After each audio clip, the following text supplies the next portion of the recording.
Cette vidéo d'aujourd'hui, comme vous l'avez vu dès l'introduction, c'est une vidéo où nous avons beaucoup de larmes compte tenu de cette situation qui vient d'arriver ou qui vient d'atteindre l'Afrique. Cette vidéo, elle est dédiée uniquement aux vrais Africains, aux Africains dignes de nom. Si tu n'es pas un véritable Africain, cette vidéo ne te concerne pas. Tu ferais mieux de l'arrêter, car tu auras des choses qui vont te blesser. Alors, je te conseille de l'arrêter. Je la dédie uniquement aux véritables Africains.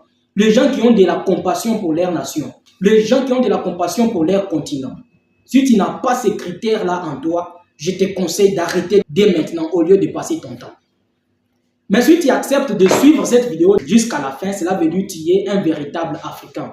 Tu as le sang de l'Afrique entre tes veines. Vous prenez un jeune Burkinabé, c'est le problème, c'est qu'ici dans nos États, vous prenez un jeune Burkinabé ici de Bobo Dioulasso, vous l'amenez à Washington et il ne fait rien ici. Hein. Il est là en train de boire café parce qu'on ne lui donne pas des opportunités. Il a 4 diplômes, je ne sais pas quoi. Il n'a même pas de diplôme. Tu l'amènes, il ne fait rien ici, tu l'amènes à Washington, à New York. Un an après, tu reviens, il va être un leader là-bas. C'est la même chose pour les jeunes Sénégalais comme moi qui a quitté Kaolack, qui n'avait même pas 100 francs là pour boire Ataya. D'accord? Je descends à Washington, je descends à New York avec $20. 8 ans là-bas, je suis le président en charge des affaires internationales du Democratic Party. Ça fait des années que la plupart des colonialistes ont dégagé le pays. Et lorsqu'ils étaient ici en Afrique, on s'était en train de se dire que c'est eux qui sont la source de nos problèmes. C'est eux qui sont la source de notre pauvreté. Mais je te pose une question. Ça fait combien d'années que les colonialistes ont dégagé de ton pays?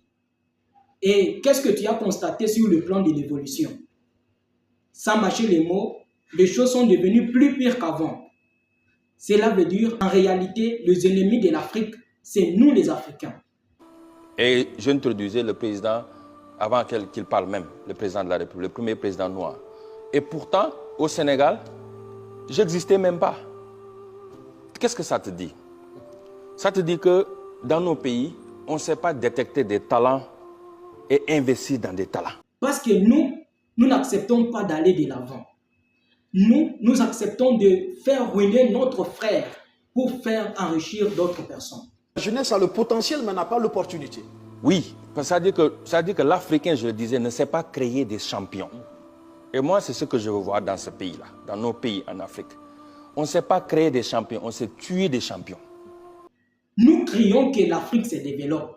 Nous crions qu'un jour, lorsqu'on va parler des milliardaires, lorsqu'on va parler des millionnaires, lorsqu'on va parler des hommes les plus riches du monde, que ce soit de l'Afrique. Aujourd'hui, vous les connaissez tous, vous avez vu sur les réseaux sociaux. C'est l'histoire d'Aliko Dangote. Cet homme, un philanthrope, un entrepreneur, un passionné de la réussite, qui veut que ses proches puissent aller de l'avant. Il n'y a pas longtemps, cet homme a commencé la construction d'un royaume aux États-Unis, mais il a accepté d'arrêter ce projet pour construire une raffinerie qui l'a coûté 20 milliards. Si nous pouvons estimer comme ça ces chiffres, 20 milliards de dollars bien. Je dis bien 20 milliards de dollars pour investir dans son propre pays. Aussi longtemps, la plupart des personnes qui ont beaucoup d'argent ne veulent même pas entreprendre dans leur pays. Mais lui a dit non, je vais entreprendre, investir cette somme d'argent dans mon propre pays. Avec comme objectif, 1. Valoriser la matière première de son pays. Deuxièmement, relever l'économie de son pays. Troisièmement, créer plus d'emplois dans son pays. Quatrièmement, participer à l'émergence de son pays. Mais, chose grave, lorsqu'il est allé voir les dirigeants de son pays, avant de commencer ce projet, il a dit, je vais commencer une entreprise, une raffinerie pour le traitement du pétrole. Ces gens-là étaient d'accord. Mais, arrivé presque au lancement, ces gens-là lui disent, nous n'avons pas de la matière première à te donner. Mais c'est inconcevable. Inconcevable. Aussi longtemps, le Nigeria est considéré et compté parmi les pays les plus riches en pétrole. Je ne sais pas pourquoi ces gens-là ont réagi de la sorte. Ils ont été manipulés. Ils ont été détraqués par ce qu'on appelle aujourd'hui la mafia, les Occidentaux et autres. Les gens qui ne veulent pas que l'Afrique prospère. Les gens qui ne veulent pas qu'un jour l'homme le plus riche soit de l'Afrique. Et alors, ces gens-là, ils ont utilisé les canaux des Africains. Ils ont manipulé d'autres Africains. Comme vous le savez, l'Africain est capable de détruire la vie de tous les pays, la vie de tous ses frères. Pourquoi? Pour ses propres intérêts. C'est alors ces dirigeants se décident de dire à cet homme que nous n'avons pas la matière première, sans pourtant voir la somme d'argent qu'il a investi.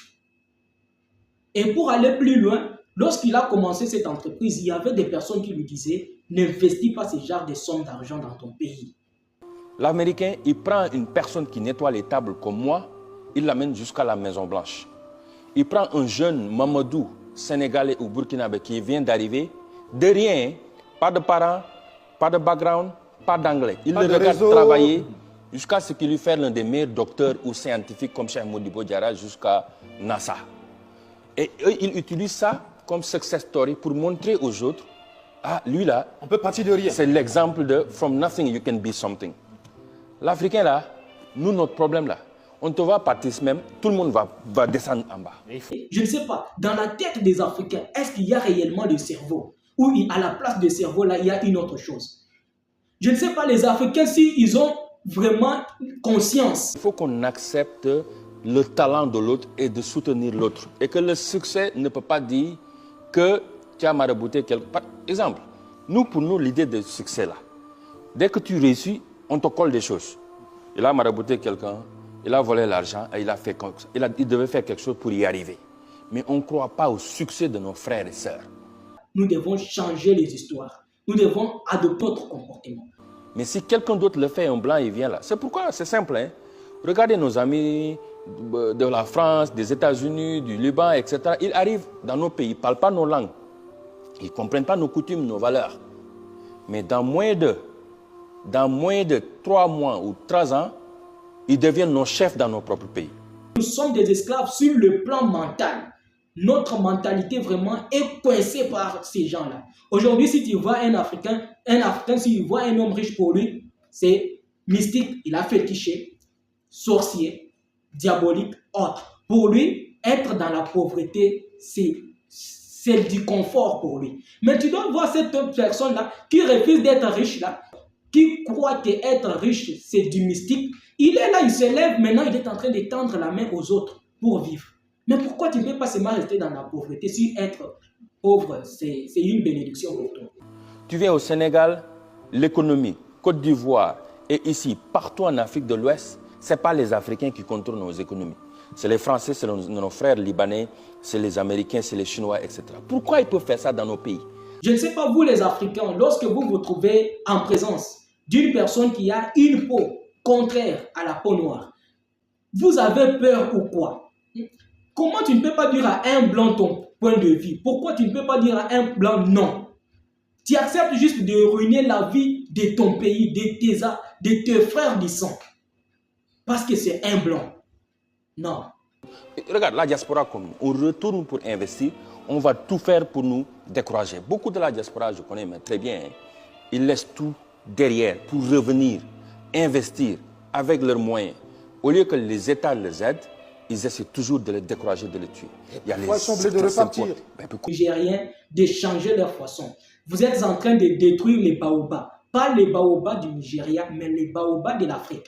Je pense que si vous acceptez que l'entreprise, la raffinerie du groupe Dangote ferme ses portes, vous allez le regretter un jour. Parce que comment tu peux imaginer une personne seule, avec une personne seule, il vous promet de créer plus de 100 000 emplois. Je dis bien 100 000 emplois. Est-ce que tu y as pensé lorsque cette entreprise-là doit fermer? Combien de personnes vont se retrouver au chômage? Vous avez gâché la vie de combien de personnes? Non, avec un Africain facile de manipuler, vous êtes là, vous acceptez du n'importe quoi. Aujourd'hui, ce n'est pas seulement du Nigeria que je parle, c'est aussi le cas de mon pays. Nous devons valoriser la matière première. Ces gens-là, ils extraient, ils prennent le pétrole brut, ils partent avec ça dans leur pays, ils reviennent avec le produit fini, ils vous vendent combien à quel prix vous payez 1 litre d'essence dans votre pays, le Nigeria? À quel prix? Est-ce que ces coûts-là, c'est évaluable au prix du pétrole brut que vous vendez? quand même avoir de la réflexion, il faut quand même réfléchir. Une personne qui dit, désormais, nous devons produire ces produits, l'essence, les kérosène, les diesel, tout ça, nous devons les produire ici, parce que nous détenons la matière première. Toi, tu combats cette personne-là. Je ne sais pas, dans ta tête là, des histoires, ça ne marche pas ou c'est quoi? C'est la même chose ici, au Congo, c'est la même chose. Ici au Congo, nous avons le cuivre. Nous avons le cuivre brut ici au Congo. Nous avons le cuivre. Mais à quel prix un fil conducteur en cuivre revient? Est-ce que vous ne pouvez pas penser un jour que nous puissions seuls transformer ces cuivres-là, ces matières brutes-là ici au Congo et obtenir le produit fini? Non, tout c'est amené qu'ailleurs. Et lorsqu'ils nous ramènent ces produits finis, à quel prix ils nous vendent? Ces gens-là, ils nous considèrent, nous, qu'on ne peut rien faire. C'est la même chose également pour le Cameroun. Le Cameroun, c'est un pays qui détient le plus beau bois du monde. Le plus beau bois du monde. Mais le Cameroun ne transforme pas seul ce bois.